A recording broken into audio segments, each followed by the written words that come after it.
ये मस्जिद अल-फसी।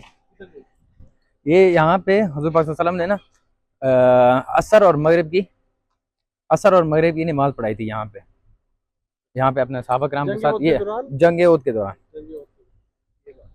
ये आगे आप मस्जिद दिखा सकते हैं, उसी हालत में अभी पुरानी। अल्लाह शुक्र शुक्र। ये देखें,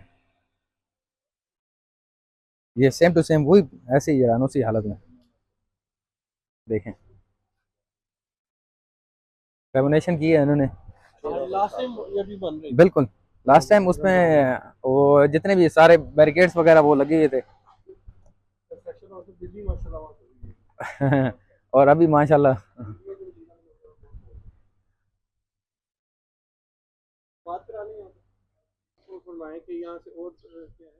और आगे वो सामने